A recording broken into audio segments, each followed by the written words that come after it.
All right, so we're back with part two. Managed to set up the phone, but just briefly without signing into Google account, just to give you a bit of a view of what the screen differences are. So the first thing you'll notice is that the 10 is noticeably, feels noticeably more like a normal sort of like slab phone in terms of its ratio. I mean, the OG guys aren't going to be happy at it, but it is what it is. I think it does make a big difference. I mean, obviously, like, the thumb stretch is now larger, but it's noticeably different. You can see at the bottom here, there's like a whole ton of extra pixels at the bottom of the screen that's usable.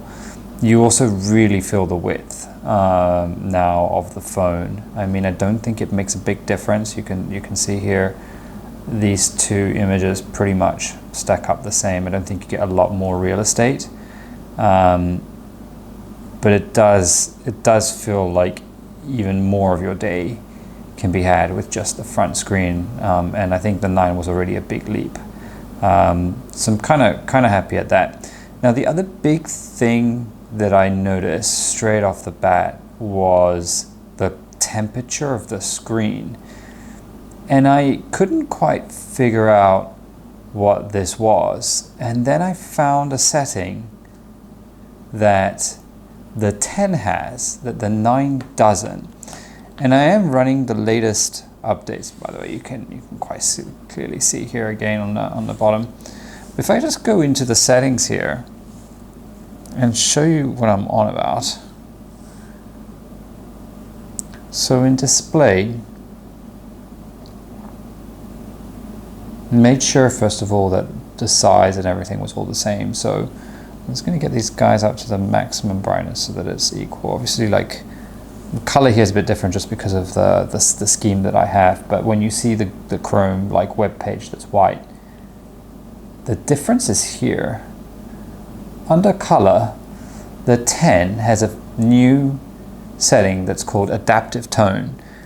So if you've played around with like a Pixel tablet or a Nest Hub Max, that's a feature you'll see on those devices too, and it gives a much more paper-like kind of experience when you view the screen, especially at night. So it's not the same as night mode, which just adds like a lot more yellow.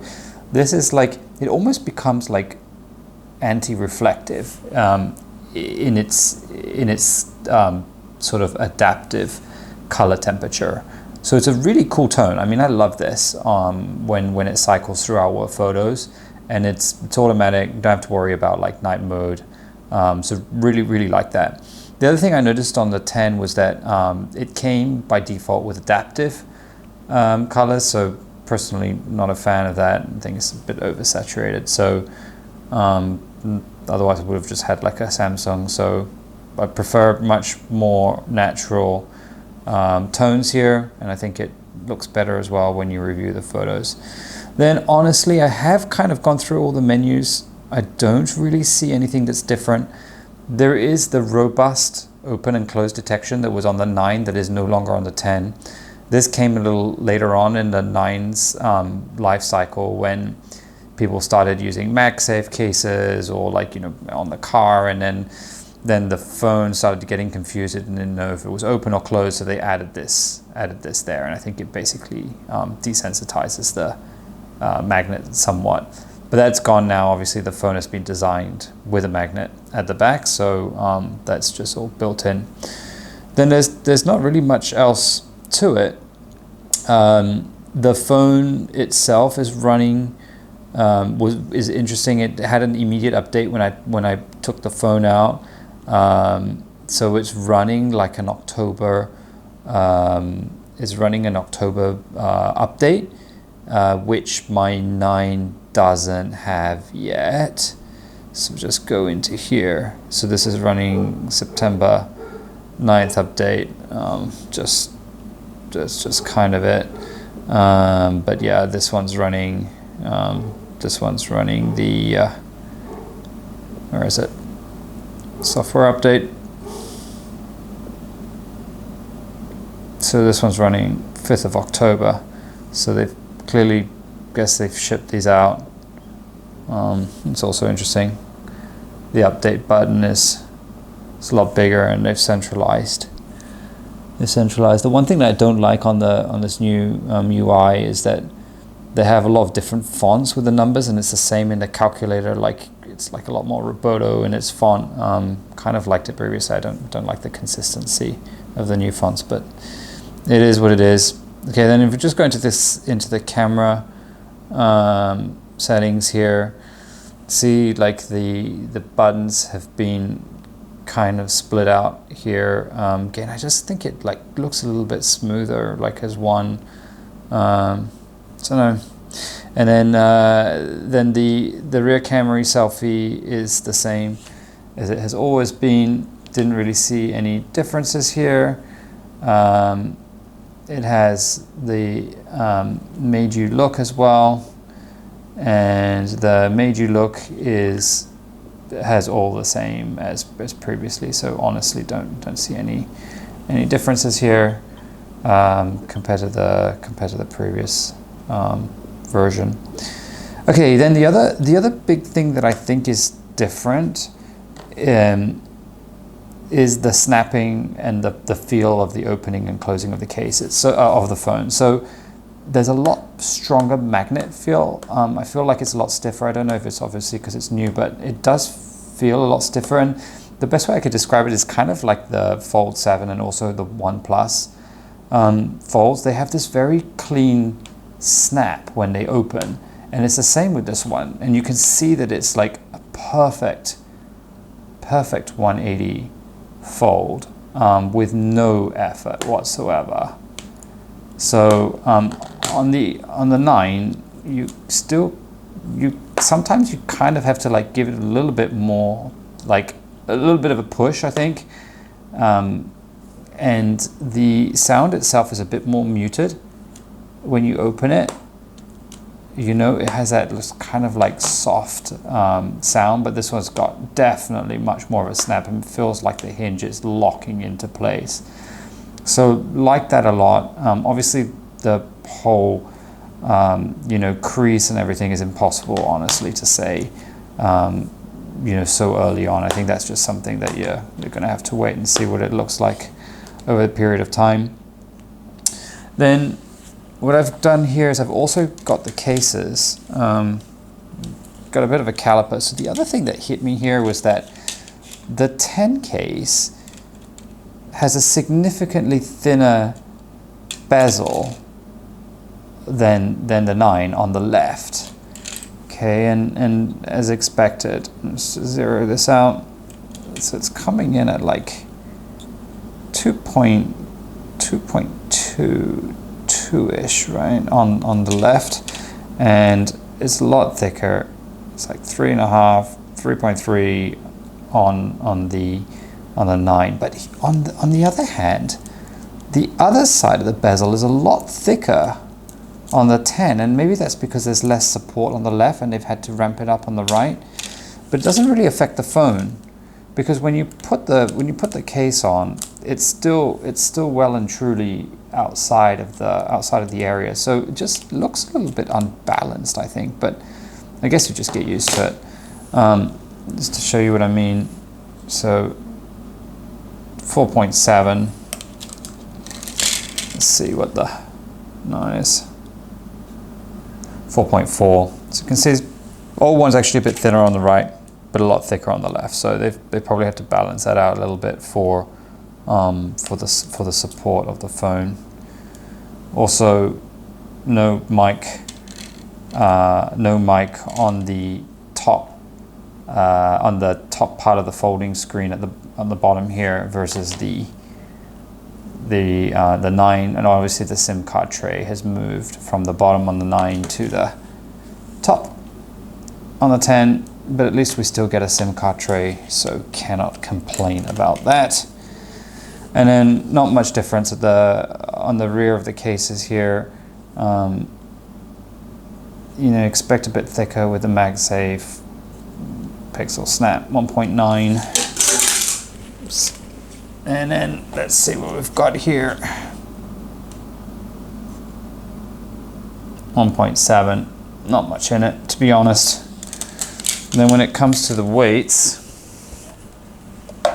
trusty scale, get this balanced out. So 258 for the 9, 257 for the 10. So I'm not expecting the 10 to have been much lighter, but okay, so that's what it's showing. Yep, it's pretty much the same. Then obviously the case for the new one I expect to be heavier, given it's got the magnet in it. 33 for the 10 case, and 29 for the 9 case. So there you go, initial impressions. You know, there's obviously not a big difference between them. I mean, I just think that the real world performance in terms of the chip, if you're not gaming and so on, you just need to see what it's like in real life. But to be honest, the 9 has been even okay for me day to day. Battery life has been pretty good on the latest update. The biggest reason for me to upgrade actually was that my 9 has been fixed like 3 times under warranty, including like just a week or 2 before the 12-month warranty expired. And I honestly wouldn't want to hold this 9 without a warranty, and I almost feel like I need to get the 10 just to be in warranty. I think I'd be happy with either at this juncture. I don't think there's like a massive change. I do think this new bigger screen feels like a lot more usable, like a lot bigger. It definitely makes a big difference. Like this bezel is clearly a difference. I love the adaptive display actually. That was like a unintended benefit or something that I just didn't expect to see. And I love that in my Nest frames. I really think that's like a massive differentiator. The one thing that I wish they would consider is like having an anti-reflective inner screen. I think makes a really big difference in these phones, and the OnePlus has done that really well. I really loved the interior screen of my OnePlus. It was that, and it's super quick wired charging. But I think now this at 30 watts, I think this is pretty okay. Let's give you another look here at the back. The moonstone and the black. I mean, with the case mimics the color pretty well too, so you're not going to lose any of the beauty of the color. I think that's one key reason for going with the original Google cases. Mine's held up really well, even though it's had to be removed more than a few times to have it repaired. So yeah. So there you go. Those are my initial impressions. I did play with the Fold 7 as well in a shop. As I said, I've had multiple Folds of different iterations. Ultimately, I'm still pretty much aligned to the color science and the integration of the Google ecosystem. I like that, like when I use the photo app, that it immediately opens up in the gallery and never have to worry about having 2 different types of calendars or 2 different types of like stores to get anything. Just love that it kind of works. So yeah, bit of a fan. Have tried lots of different manufacturers, but have always come back to this. I think the only one that would really sway me is the Honor triple, or should say Huawei triple fold phone, if it supported Google services, but unfortunately it doesn't. But that would probably be the only product that would really sway me away from the Pixel Fold line. And I don't think I could ever go back to a regular phone, even though this is only 2 apps and not 3 or 4 as like the Samsungs might be able to do. Really, it's enough, I think, for like 90% of your use cases. You can also do like Google Meets. You could actually have 2 side-by-side windows working on like a calculator app or a calendar, and a web browser, like just two standard apps, and then still have Google Meet And the moment Google Meet becomes like in the background, it becomes PIP, right? Picture in picture and in the bottom. So effectively, you kind of end up with 3 windows in that sense. So really not an issue. And as I said, like Daily Driver, currently with the battery life on stable builds, have been super happy as long as like there aren't the hardware issues, which we had with the 9, like the SIM card failing, had like, doesn't know if it's open or closed, had the inner screen fail, all fixed under warranty.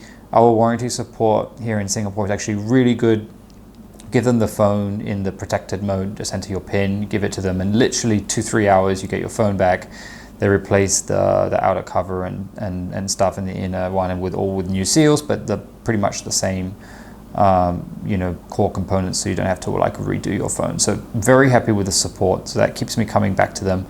And I think the 10, hopefully if they fixed a few of those hardware bugs, should be a good daily driver. So those are my initial impressions, and if you've got any questions, just let me know.